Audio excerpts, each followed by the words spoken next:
Eliseu respondeu: ouçam a palavra do Senhor. Assim diz o Senhor: amanhã, por volta desta hora, na porta de Samaria, tanto uma medida de farinha como 2 medidas de cevada serão vendidas por uma peça de prata.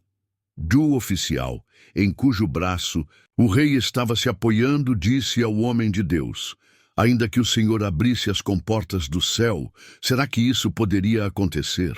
Mas Eliseu advertiu: você o verá com os próprios olhos, mas não comerá coisa alguma.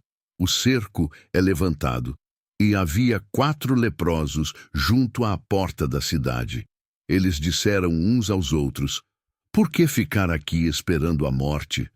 Se resolvermos entrar na cidade, morreremos de fome, mas se ficarmos aqui também morreremos. Vamos, pois, ao acampamento dos arameus para nos render. Se eles nos pouparem, viveremos. Se nos matarem, morreremos. Ao anoitecer, eles foram ao acampamento dos arameus. Quando chegaram às imediações do acampamento, viram que não havia ninguém ali.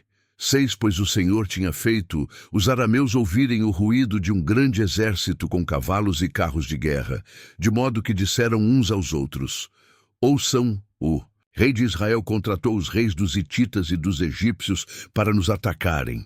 Então, para salvar sua vida, fugiram ao anoitecer, abandonando tendas, cavalos e jumentos, deixando o acampamento como estava. Tendo chegado às imediações do acampamento, os leprosos entraram numa das tendas.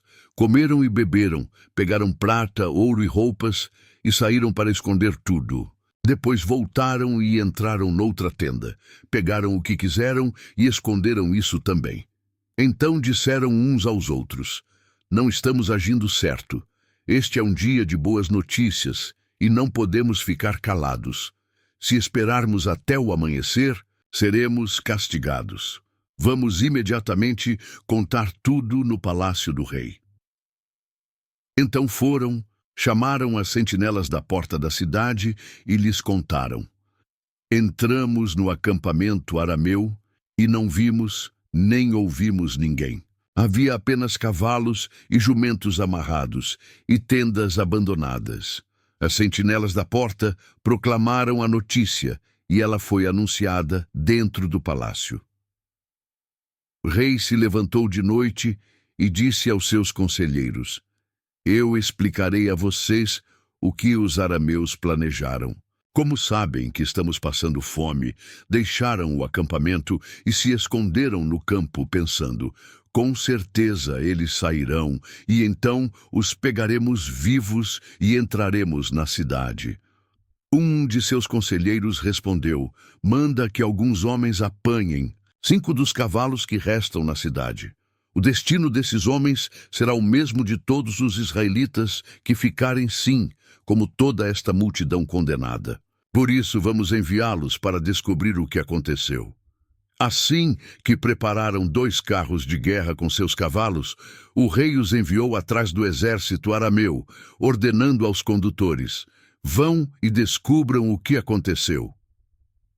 Eles seguiram as pegadas do exército até o Jordão e encontraram todo o caminho cheio de roupas e armas que os arameus haviam deixado para trás enquanto fugiam.